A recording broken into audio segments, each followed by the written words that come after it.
নমস্কার। আমাদের YouTube page, YouTube channel দিশা এডুকেশনের তরফ থেকে আজকে আমরা আরেকটি জ্যামিতির অঙ্কের ভিডিও নিয়ে আসছি। আয়তক্ষেত্র, বর্গক্ষেত্র, সামান্তরিক এগুলোর অঙ্ক তো আসে, কিন্তু মনে রাখবে কোনো কোনো সময় একটি অন্য রকমের অঙ্ক তোমাদেরকে দিয়ে দিতে পারে যে কোনো চাকরির পরীক্ষায়।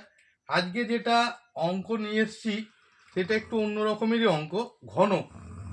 ঘনক তোমরা জানো ঘনক কাকে বলে? যার দৈর্ঘ্য প্রস্থ উচ্চতা আছে এবং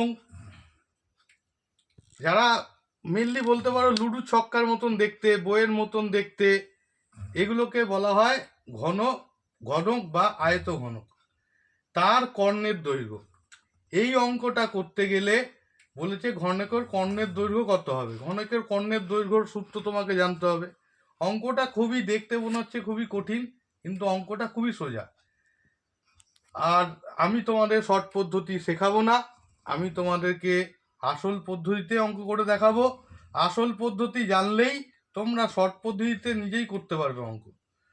তো কথা বেশি না বাড়িয়ে অঙ্কটা শুরু করছি। তাহলে প্রথমে বলে দিয়েছে একটি ঘনকের দৈর্ঘ্য 30 মিটার, প্রস্থ 24 মিটার আর উচ্চতা 18 মিটার হলে ঘনকের কর্ণের দৈর্ঘ্য কত? ঘনকের কর্ণের দৈর্ঘ্য, সুতরাং ঘনকের কর্ণের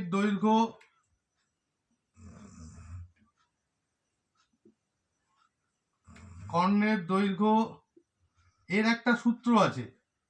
সূত্র হলো √, দৈর্ঘ্য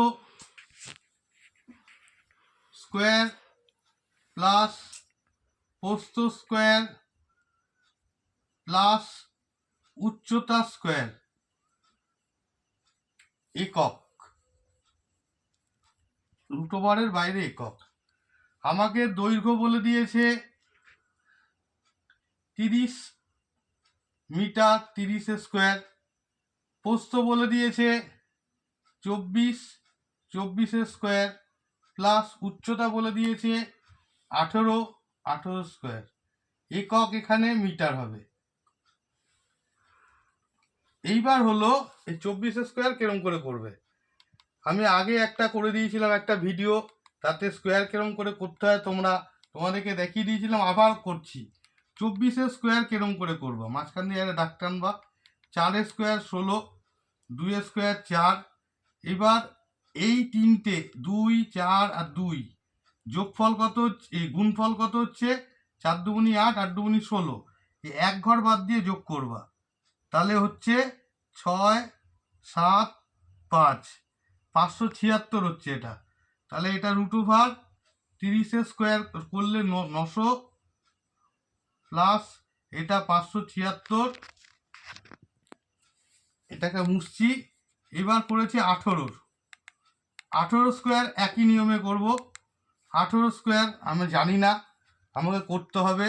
তাহলে 18 স্কোয়ার এরকম করে ভাগ করব। স্কোয়ার 8 স্কোয়ার 64, 1 স্কোয়ার 1, 1, 8 আর 2 করলে 16 হয়। এক ঘর পর পর দিয়ে যোগ করব। 4, 12, 2 হাতে 1, 324। তাহলে প্লাস 324।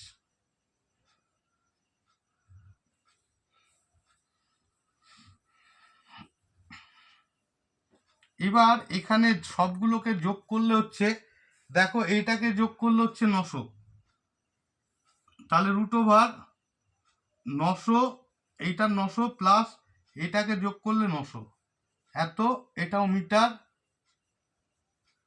এটাও মিটার, সব √এর বাইরে কিন্তু। তাহলে 900কে যদি করি 1800 হবে, 1800 মিটার। এই 1800টাকে এবার ভাঙবো কত দিয়ে, দেখো √30 × 30 × 2 এত মিটার।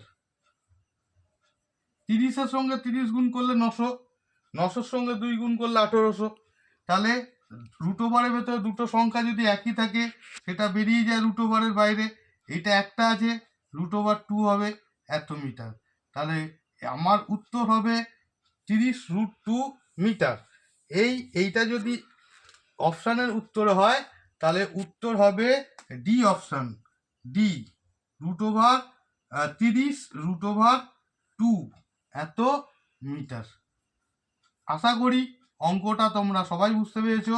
যদি অঙ্কটা বুঝতে পারো এবং এরকম ধরনের অঙ্কের ভিডিও তোমরা পেতে চাও, আমাদের ইউটিউব চ্যানেল দিশা এডুকেশনকে তোমরা অবশ্য করেই সাবস্ক্রাইব করো। তোমাদের সাবস্ক্রাইব আমাদের পক্ষে আরও বেশি করে উৎসাহ যোগাবে, আরও নতুন নতুন করে অঙ্ক আমরা দিতে পারবো। তোমরা এই ভিডিওটি ভালো লাগলে লাইক করো, কমেন্টে তোমাদের কি কি অঙ্কের দরকার, কি কি অঙ্কের প্রয়োজন তোমরা জানাও, আমরা সেই অঙ্কগুলো দেওয়ার চেষ্টা করব।